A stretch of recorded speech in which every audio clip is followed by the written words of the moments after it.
Coucou tout le monde, j'espère que vous allez tous et toutes très bien. Aujourd'hui, on fait un saut dans le passé en 2011. On va parler des jumelles Alessia et Livia qui ont disparu le 30 janvier 2011 à Saint-Sulpice en Suisse et avec leur papa. On revient en arrière. Donc le papa, il s'appelle Mathias. La maman s'appelle Irina. Ils sont divorcés ou en cours de divorce. Ça, je n'ai pas les précisions. Le papa habite donc à Saint-Sulpice en Suisse, près du lac Le Mans, près du lac. Le 30 janvier, on est le dimanche. Il a les filles avec lui et il envoie plusieurs messages inquiétants à Irina pour lui dire qu'il ne va pas lui rendre les filles. 5 jours plus tard, le papa sera retrouvé en Italie. Il se sera enlevé la vie sur les rails d'un train en Italie. Suite à cette dévivantation, il a laissé une lettre annonçant la mort des jumelles, en précisant qu'elles n'avaient pas souffert.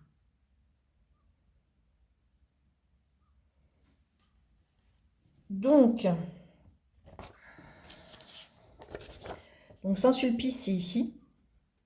Il fait le voyage jusqu'à Marseille. Il est vu par les caméras de surveillance à un distributeur de billets. Et à Marseille, ils sont vus tous les trois. À Marseille, il achète 3 billets pour la Corse. Et le trio est vu le mercredi matin. Mais c'est seul que le papa reprend le bateau le soir pour Toulon. Donc soit de Saint-Sulpice, il est venu avec ses filles. Là, il se passe quelque chose pour qu'il arrive seul là. Et d'ici là, il part pour la Corse seul et en Italie seul. À l'heure actuelle, on ne sait pas si réellement elles sont décédées ou pas. Parce qu'il peut très bien avoir fait une lettre en disant écoute, les filles ne sont plus en vie. Ne t'inquiète pas, elles n'ont pas souffert. Mais qui nous dit que c'est réellement arrivé. Aujourd'hui, elle ressemblerait à ça. 2025, elle devrait avoir 20 ans. Donc ça, ce serait Alessia et ça, ce serait Livia. Donc Alessia là on n'a pas mis, mais elle porterait des lunettes. D'accord ?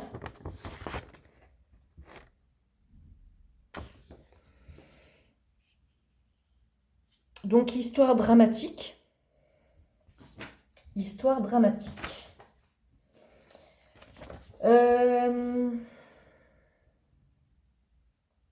Son téléphone a borné à Confignon. Alors ça, je ne sais pas sur ma carte. Donc ça, c'est près de chez lui, hein, c'est à quelques kilomètres de chez lui. Son téléphone a borné à cet endroit-là.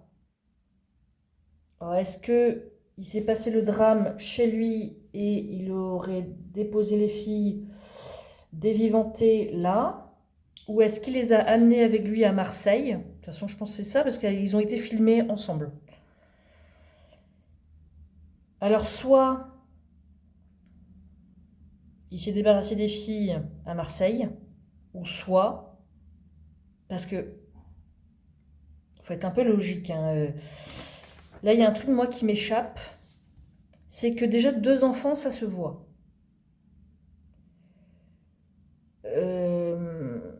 Déjà, ôter la vie à quelqu'un, déjà, c'est pas facile. Ôter la vie à ses enfants, c'est encore moins facile, mais en plus de 2 enfants, c'est encore moins facile, moins évident. Et là, entre Marseille et Toulon, il y a quand même un temps qui est assez court en timing. Vous voyez? Donc là, c'est soit il donne ses filles à quelqu'un, à une famille, voilà, parce que de toute façon, à Toulon, il est tout seul. Ou soit il a dévivanté ses filles et il les a laissées quelque part. Ok.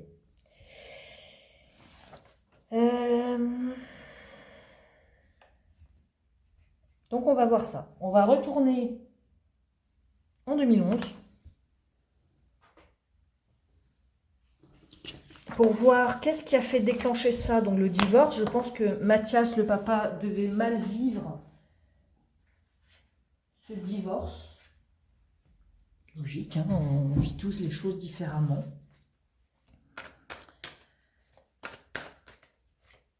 Donc, je précise, cet oracle-là ne sert que pour les cold cases, que pour le passé. Parce que je me suis fait gronder par message en me disant, bah ouais, ça sert à rien, si c'est pour dire les choses qu'on connaît déjà, ça ne sert à rien. Eh bien, figurez-vous que si. Pour comprendre les choses à l'heure actuelle, il faut repasser dans le passé. Et dans le passé, il y a peut-être un détail là qui va nous faire réfléchir autrement, qui vont nous apporter quelque chose que l'on ne sait pas par rapport aux médias. Allez, c'est parti. Donc Mathias, Alessia, Livia, 2011. Donc à cette époque-là, elles avaient 6 ans. Hein. Donc c'est pareil, à 6 ans... Bon, ça, je dirais ça après selon le tirage.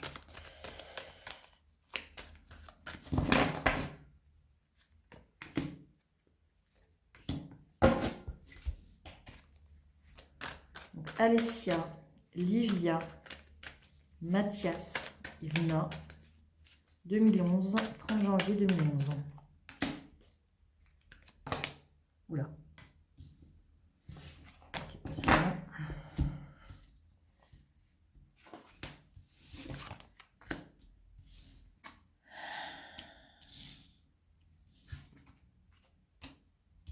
Le printemps, alors c'était en hiver.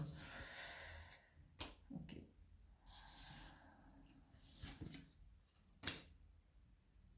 Il y avait un enfant qui regardait. Bon. La poubelle, un lit. Donc on jette l'histoire. On jette l'histoire, on fait le tri sur la relation. La poubelle, ça peut être réellement une poubelle. Le lit, endormi. Histoire de coucherie.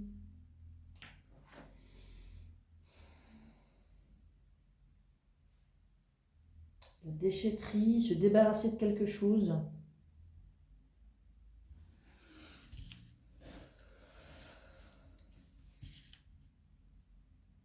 Se débarrasser de quelque chose près d'un arbre, près d'une forêt.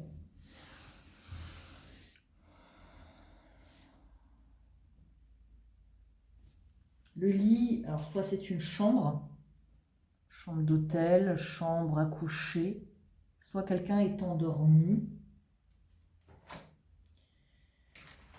On dirait que ça nous met directement dans le vif du sujet là.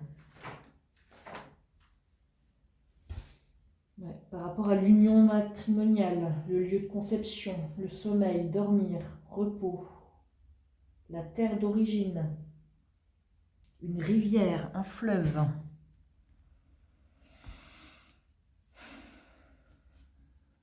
L'esprit danseur. L'esprit danseur, c'est insaisissable. Il était hors de contrôle.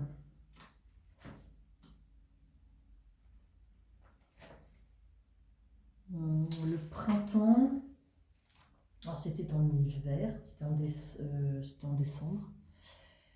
Donc le printemps, mais le printemps, il ne faut pas le voir comme le printemps. On parle de gros arbres ici, hein, de renouveau, couleur verte, régénération, retour à la vie, jeunesse, enthousiasme, début. Il s'est passé quelque chose dans son esprit où il a vrillé, hein, faut dire les choses. Personne ne s'attendait à ce que ça se termine comme ça en drame. Hein.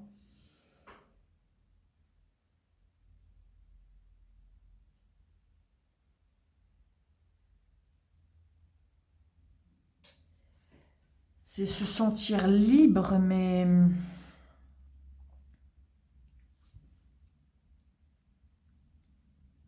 Et l'enfant qui regardait.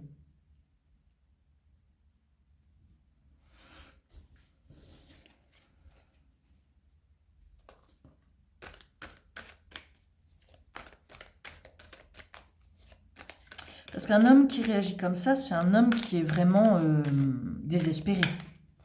Il sait qu'il a perdu sa femme, alors il se venge sur les enfants. Dans quelles conditions s'est passé le divorce, je ne sais pas. Je pense, moi, que c'est plutôt elle qui a demandé le divorce vu la réaction du papa. On va mettre une carte là, ok.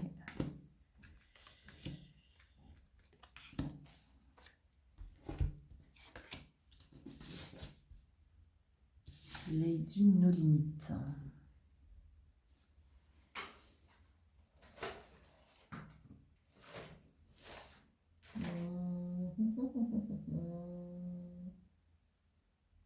Ouais. Psychologie immature, égoïsme, incapacité à s'autodiscipliner, absence de limite, débordement. Et c'était dans cet état-là qu'il était. C'est comme si, ouais, voilà, il a vrillé psychologiquement. Parce qu'il a envoyé plusieurs messages qui étaient inquiétants. Donc je pense que son esprit était déjà décousu quand il a envoyé les messages à Irina, son ex-femme.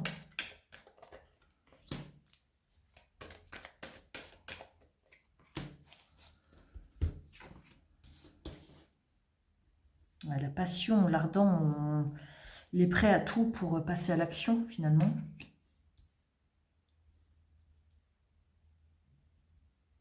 Il était dépendant affectif, hein, il voulait vraiment pas du tout que ça se termine. Ah, le lapin blanc. C'est bizarre parce qu'à chaque fois, le lapin blanc, à chaque fois que je fais une enquête, il est là. Le gros arbre, vous voyez, il est là, le grand arbre.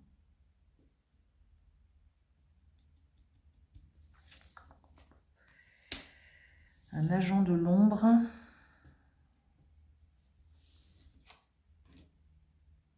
Construction inachevée, ouais. Entravés, il les a endormis et il les a... Une fois qu'elles étaient endormies, il les a attachées. Lui, il avait une Audi A3, je crois. Ouais, il avait une Audi A6. Une Audi A6 noire. Mais il pouvait très bien être enchaîné à son ex-femme. Il ne voulait absolument pas divorcer. Ok.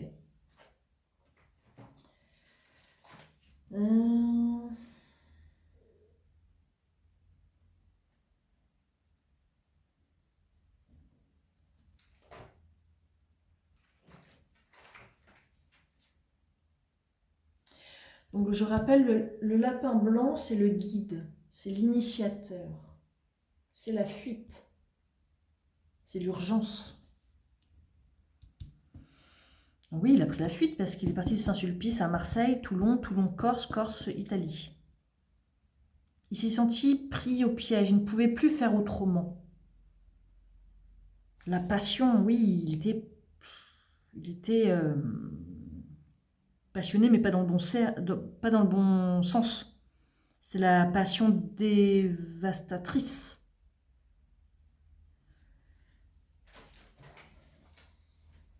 Pour lui, il n'avait plus le choix.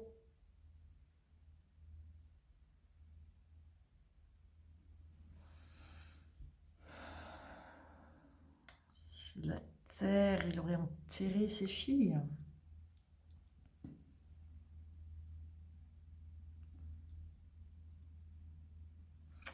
Pour moi, il n'a pas eu assez de temps pour les dévivanter. Pour moi, il n'a pas eu assez de temps. Mais ça faisait un moment qu'il préparait son coup, parce que ça, il n'a pas pu l'élaborer en quelques jours. Donc oui, il y avait bien un enfant qui regardait, un agent de l'ombre. Donc quelqu'un qui est dans l'ombre, qui ne veut pas se faire voir. L'espion, agent double, quelqu'un qui a travaillé dans les services secrets d'un pays.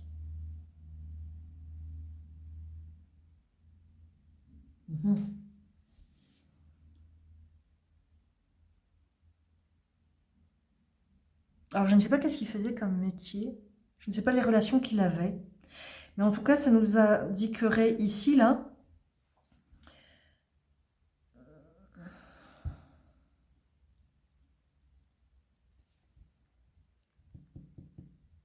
a priori, hein, pour moi il les a endormis, il les a cachés dans quelque chose. Il a détruit aussi des papiers, il a fait un tri.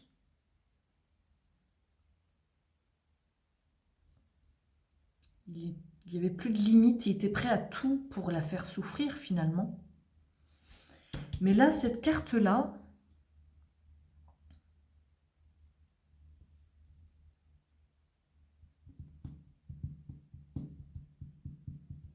il y a un truc qui me dit qu'il a enterré dans une boîte des papiers, qu'il les a enterrés, mais comment voulez-vous qu'on les retrouve? Pour donner des indices, ce serait vraiment très glauque, très tordu. Mais à ce moment-là, j'ai l'impression qu'il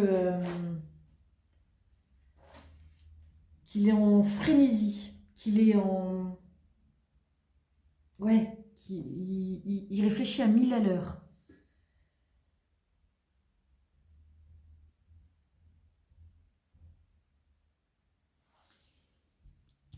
Il a commencé son histoire et pour lui, c'était pas possible qu'elle se termine.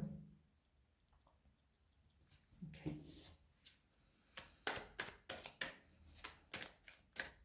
La passion entravée, le guide, le grand arbre, construction inachevée. Bah oui, parce que construction inachevée, ça peut me dire aussi qu'il a élevé ses filles jusqu'à 6 ans, mais qu'après, il ne les élèvera plus. Donc c'est un bout de vie qui est construit, mais qui est inachevé.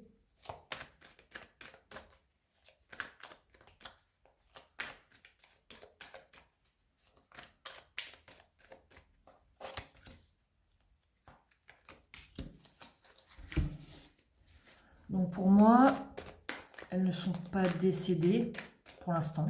Pour moi, il voulait faire souffrir son ex-femme en disant bah, écoute, tu veux pas de moi, bah, tu n'auras pas tes filles non plus. T'as cassé la famille, ben c'est pas grave. Tes filles, tu les reverras plus. Vous voyez, c'est vraiment très, très obscur, hein, cette façon de penser. Il veut tout détruire, peu importe bah, les conséquences finalement.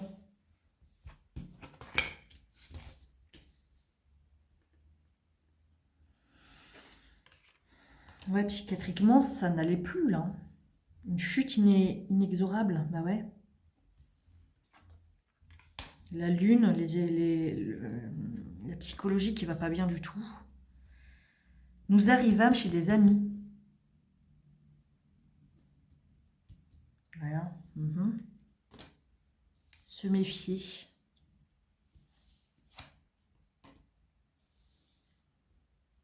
Ah, ça c'est intéressant. Ça c'est intéressant. Il laisse ses filles à quelqu'un qui travaille là-dedans, qui réseau, voilà. Mais psychiatriquement, lui, il va pas bien du tout à ce moment-là. Il est complètement...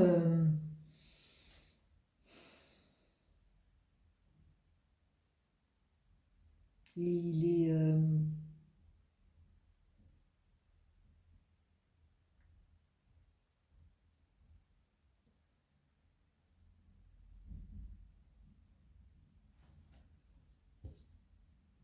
Là, psychiatriquement, il y a quelque chose qui ne va pas. Là, ça c'est sûr.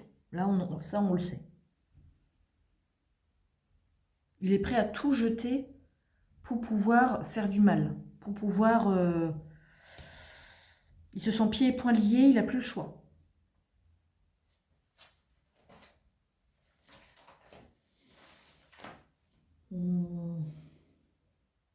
Il a tout tenté pour...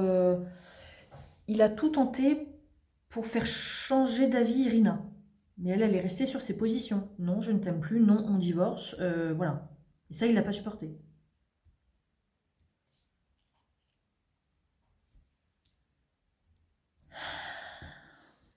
Donc, la lune, c'est tout ce qui est émotionnel. Tout ce qui se passe la nuit.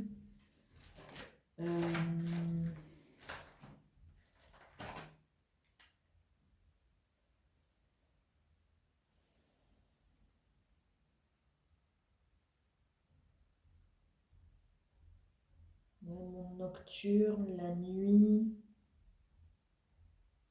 Tout ce qui est lié à l'utérus aussi.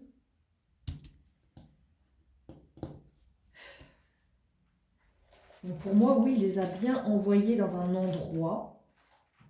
Chez des gens qui... Parce que là, c'est Arrivam chez des amis, mais pour moi, c'est pas des amis.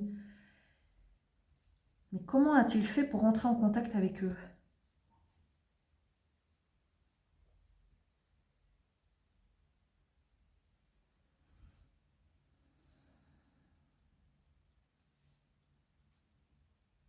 Parce qu'il n'y a pas de question d'argent, là.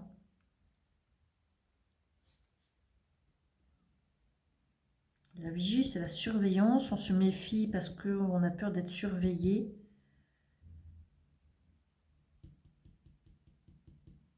Le grand arbre. Donc oui, c'est un grand arbre, on est d'accord, mais... Pour moi, c'est quelqu'un qui est grand, qui est massif aussi.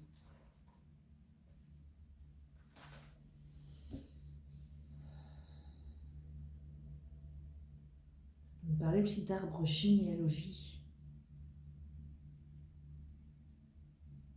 C'est un truc qui est très ancien. C'est quelqu'un qui est... Je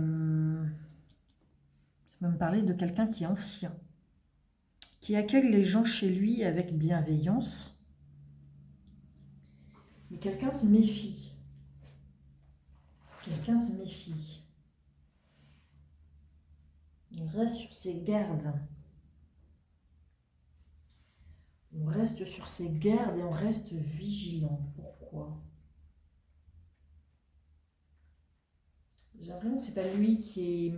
C'est pas lui qui... C'est cette personne-là qui se méfie de lui. Après, il y a le donneur d'alerte ici. Après, bah oui, là, il y a l'alerte enlèvement, il y a tout ce qui s'y passe.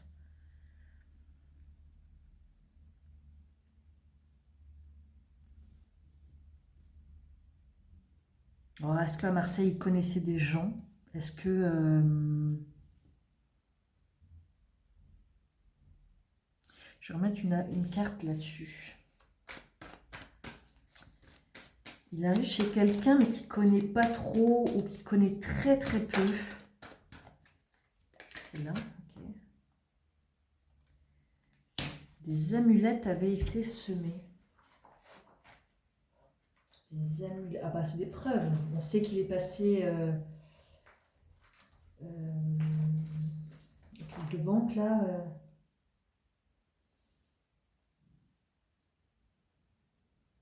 Objet porte-bonheur, amulette, protection, talisman.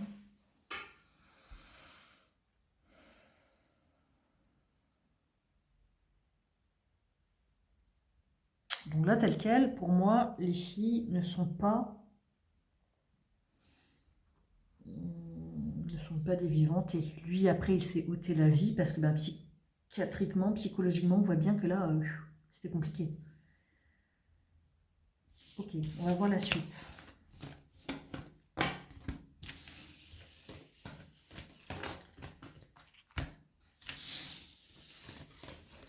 Là, je me demandais, qu'a-t-il fait de ses filles? Qu'a-t-il fait de ses filles? Mathias, qu'a-t-il fait de ses filles à Marseille? Entravé revient. Entravé revient.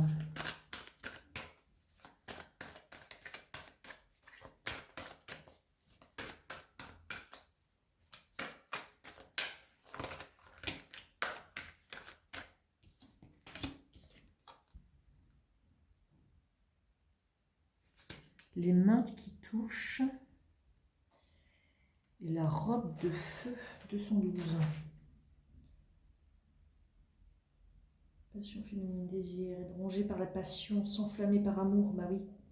Capacité à se sacrifier par amour, en se laissant ronger par le feu. C'est ce qui s'est passé.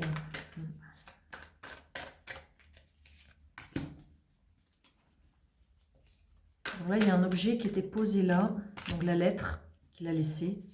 Les temps heureux, bah ouais, ils ont été heureux, hein, forcément qu'ils ont été heureux.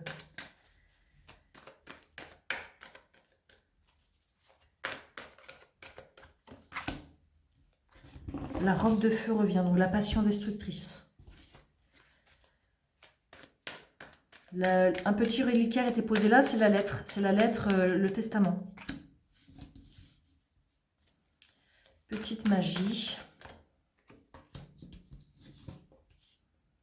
Dans la plus haute tour du château. Elles ont été...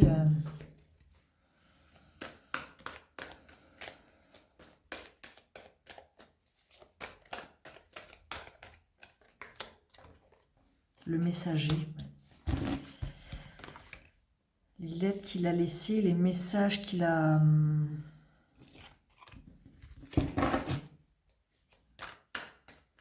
Petite magie, je pense que c'est le... Ça veut nous dire que les filles sont en vie, mais elles sont retenues quelque part. Un soldat, ça peut être les policiers d'Italie, parce qu'il s'est ôté la vie sur les rails en Italie. Hein. Donc, le soldat, ça peut être les policiers là-bas qui ont trouvé la lettre. Il y avait un passage à franchir. Ah oui, il a franchi le pas, lui, il n'y a pas de problème. Hein. Voilà, le sacrifice.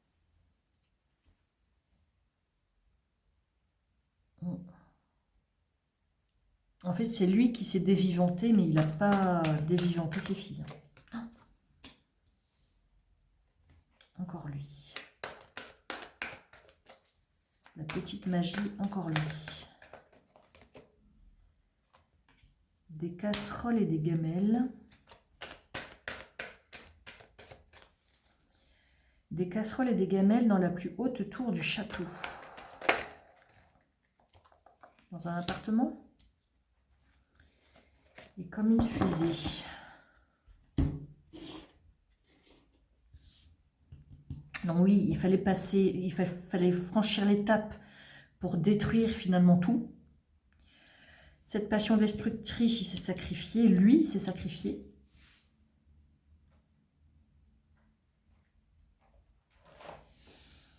La petite magie. Petite magie, ça voudrait me dire qu'il y a un truc magique qui s'est passé. Il pensait peut-être dévivanter ses filles et ça ne s'est pas fait finalement.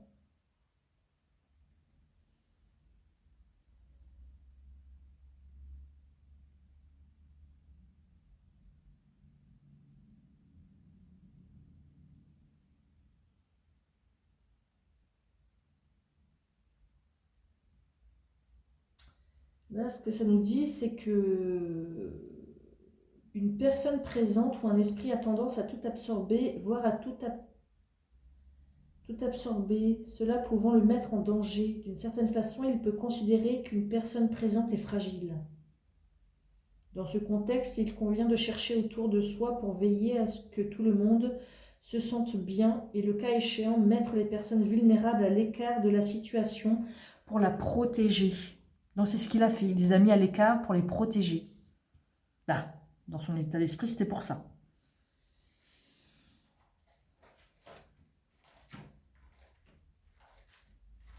Ok. Donc ça, encore lui. Donc ça, c'est un intrus. C'est un emmerdeur. C'est un trouble-fête.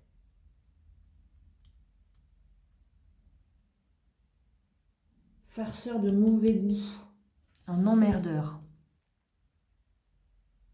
Oui, parce qu'il veut l'emmerder. Oui, ça, on a compris.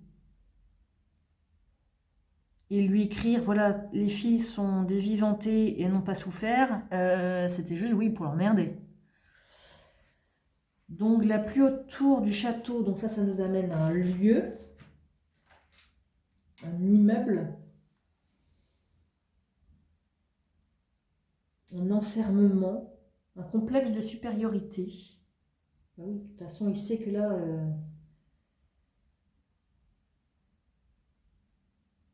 quelque chose en hauteur, ouais, un immeuble.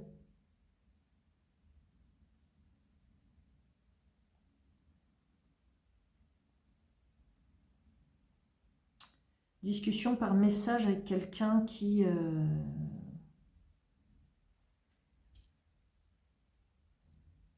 Alors, soit il connaissait du monde à Marseille. Des casseroles et des gamelles. Là où il y a du bruit. Là où il y a un restaurant avec des...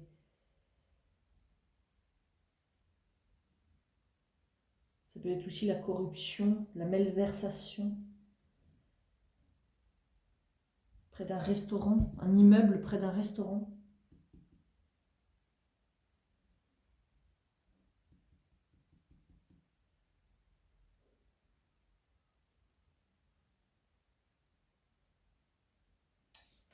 Il avait des dossiers compromettants sur quelqu'un.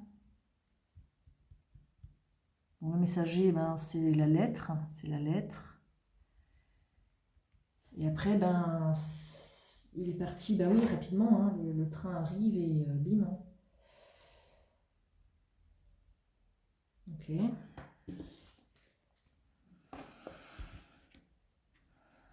Donc pour moi, oui, il s'est sacrifié.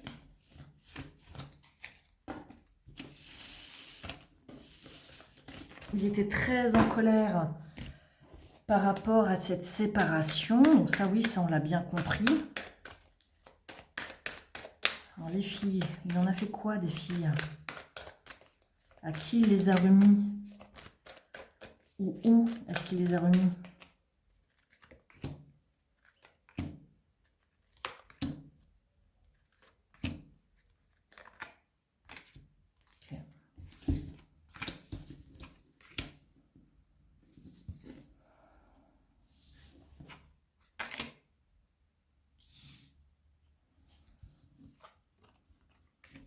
Il y avait tellement d'amour. Ouais.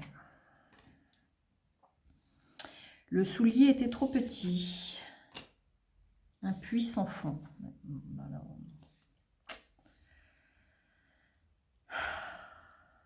Il aimait tellement sa femme. Pourquoi ils ont divorcé, je ne sais pas. Mais il ne voulait absolument pas qu'elle le quitte. C'était impensable pour lui qu'elle le quitte. Personne foudroyée.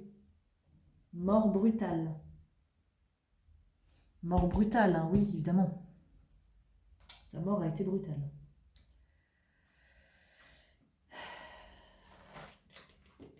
Alors, les économies, qu'est-ce que ça vient voir là-dedans?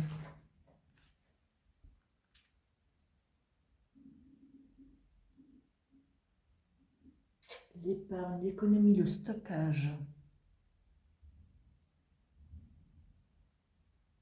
Stockage, pourquoi ça me met ça?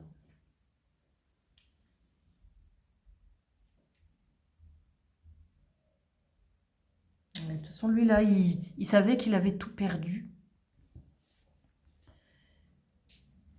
C'était dans une situation où il était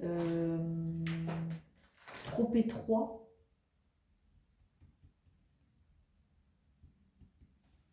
Étroitesse d'esprit, étroitesse du cœur. Cette situation-là, il étouffait. Il fallait faire quelque chose.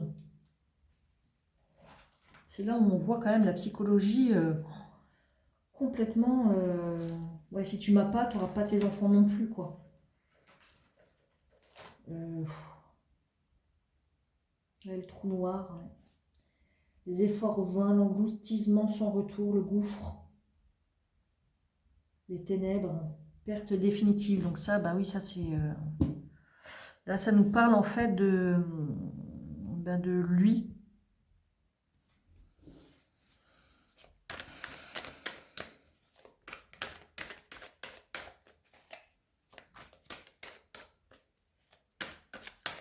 Il savait que c'était foutu. Ouais, ni oubli, ni pardon. Ah ouais, pour ce qu'il a fait.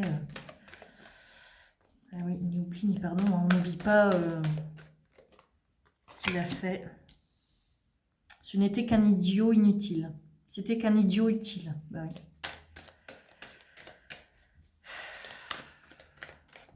Comment peut-on en arriver là? Je comprends pas. Le fantôme dans la cité, bah oui, lui après c'est devenu un fantôme. Hein.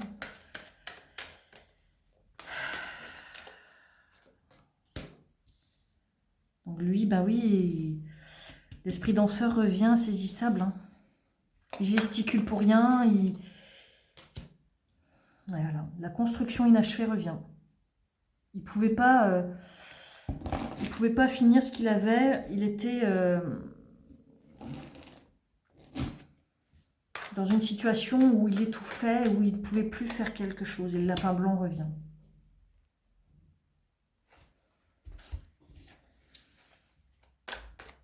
Il ne se sentait plus utile. La nuit, les lucioles. Le cercle des anciens. Le zombie, bah oui. Le donjon. Le temps. Bien au chaud dans son petit chalet. Pour moi, il est parti voir quelqu'un qui était pas dans la ville. Pas... Il a essayé de réfléchir à plusieurs points. Il a réfléchi à tous les scénarios possibles et inimaginables.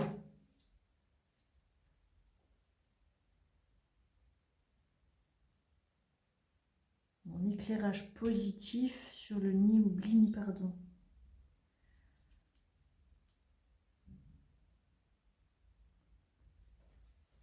Les cercles des anciens, donc des gens plus...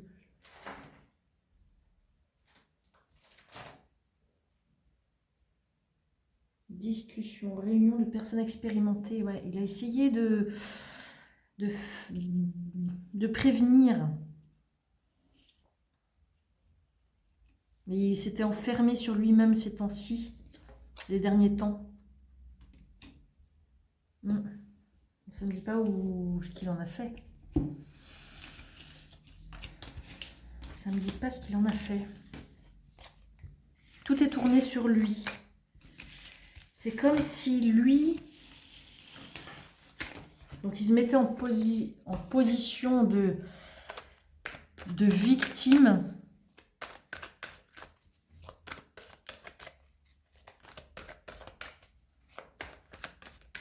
Mais les filles, là on va se concentrer sur Alessia et Livia. Alessia et Livia. Alessia et Livia.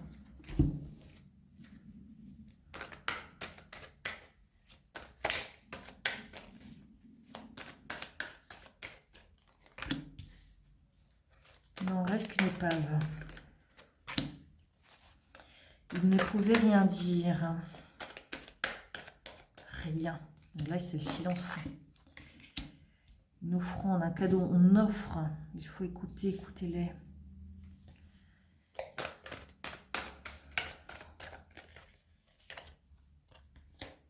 Une aide bienvenue.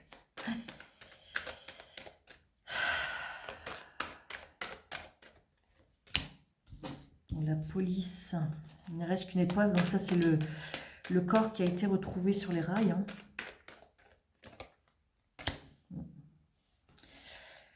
Il y avait un passage à franchir, mais il ne pouvait rien dire. Le secret d'une offrande. Ouais. Donc pour moi, il a bien donné ses filles. à quelqu'un.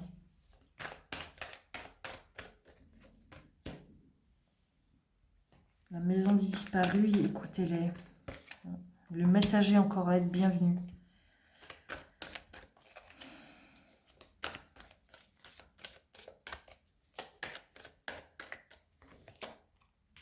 Bon, le soldat, la police, oui, bon, ça c'est quand ils l'ont retrouvé lui. La mère, il ne pouvait plus rien dire, il se sentait...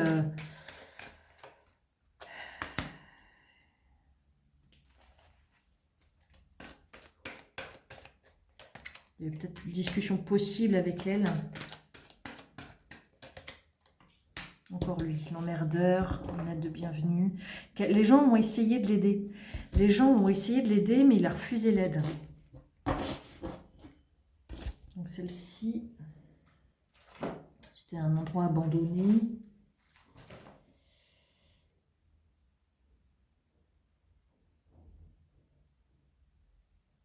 Complexité administrative pouvant avoir des conséquences désastreuses. Donc ça, c'était le divorce avec elle. Et vous voyez, au centre du tirage, il y a le secret. Je pense sincèrement que on ne saura pas, on ne saura pas la suite.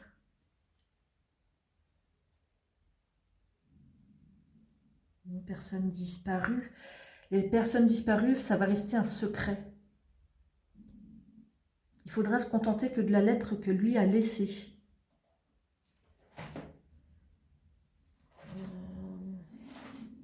Donc là, donc fouiller, chercher, rechercher, on recherche les disparus. Il faut les écouter, c'est qui ça?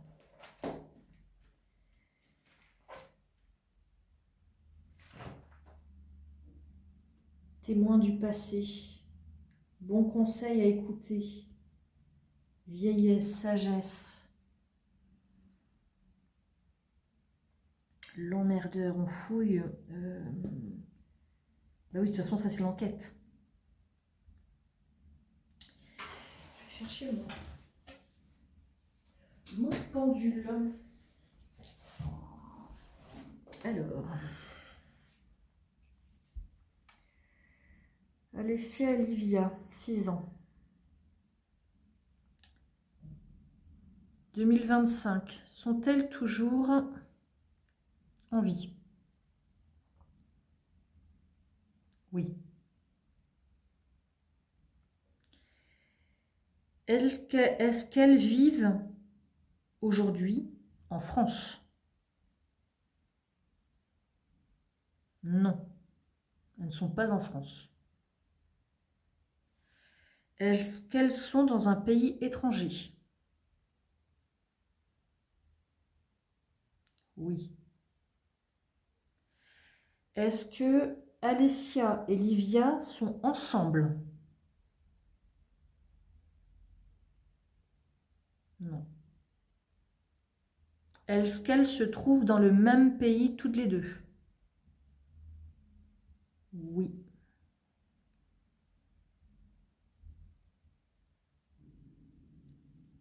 Est-ce que aujourd'hui elles vont bien psychologiquement?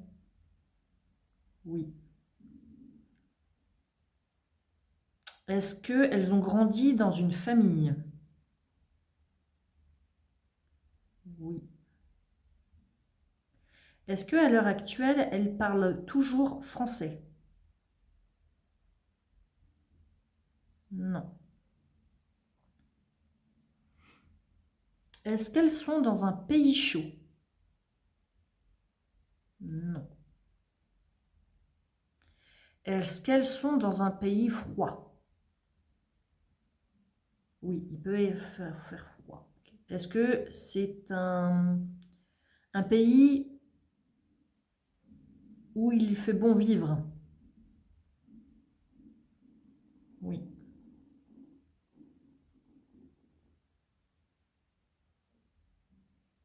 Est-ce que Alessia et Livia ont un travail aujourd'hui en 2025?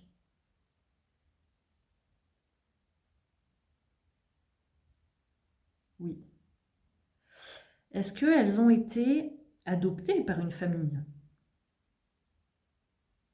Oui. Est-ce qu'elles ont...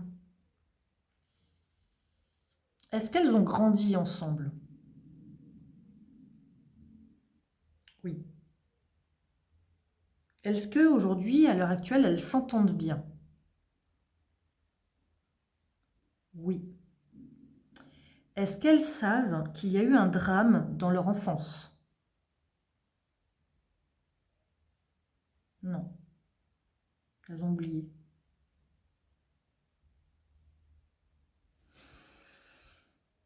Parce qu'à 6 ans, je ne sais pas comment se passe la mémoire d'un enfant de 6 ans. Alors un enfant de 4 ans, je t'aurais dit oui. Oui, on peut les... Parce que la mémoire, elle est défaillante, mais à 6 ans aussi apparemment. Donc elles ont été adoptées. Donc elles sont en vie. Voilà. Elles sont plus dans un pays froid, pas dans un pays chaud. Elles ne sont plus en France et elles ne parlent plus le français à l'heure actuelle. Donc c'est déjà une bonne nouvelle.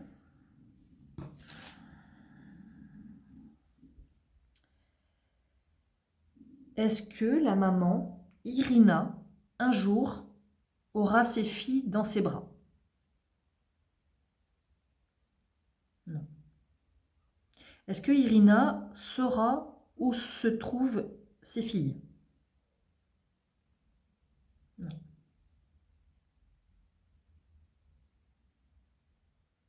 Est-ce qu'il y aura une progression de l'enquête? Non. Est-ce que ça va rester un cold case? Oui. Ouais. Ça va rester...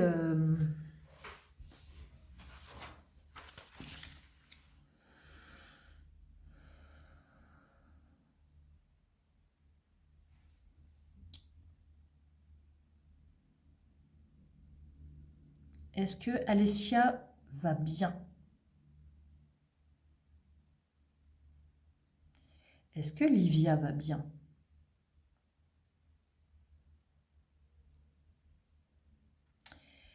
Est-ce que toutes les deux, elles sont libres de leurs mouvements? Oui. Est-ce qu'elles vivent une vie normale? Oui.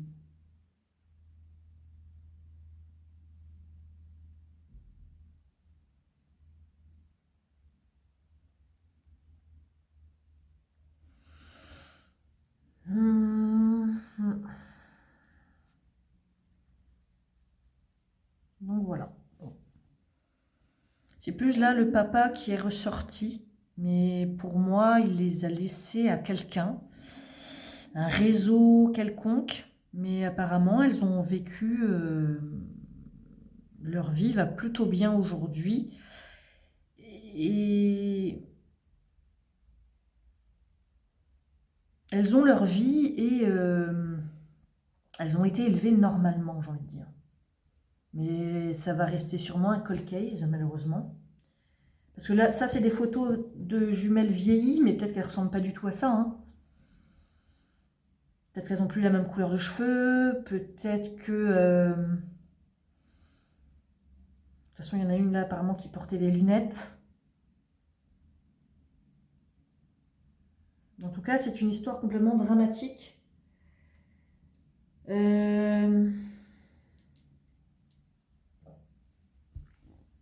La maman, je n'imagine pas dans quel état elle a pu vivre les choses. Ça doit être dramatique. Voilà. Donc on n'en saura pas plus. Ça restera un mystère, malheureusement. Ce qui peut voilà, rassurer, c'est qu'elles ont une vie complètement normale, qu'elles ont un travail, qu'elles vont bien et qu'elles ne se rappellent pas du tout de ce qui s'est passé dans le passé. Donc psychologiquement, ça a l'air d'être bien en tout cas. Voilà. Donc voilà pour aujourd'hui l'enquête sur Alessia et Livia. J'espère que cette vidéo vous a plu. N'hésitez pas à laisser un commentaire, un like, à vous abonner. N'hésitez pas à aller voir mes autres vidéos. Voilà, je vous souhaite tout le meilleur du monde et je vous dis à bientôt.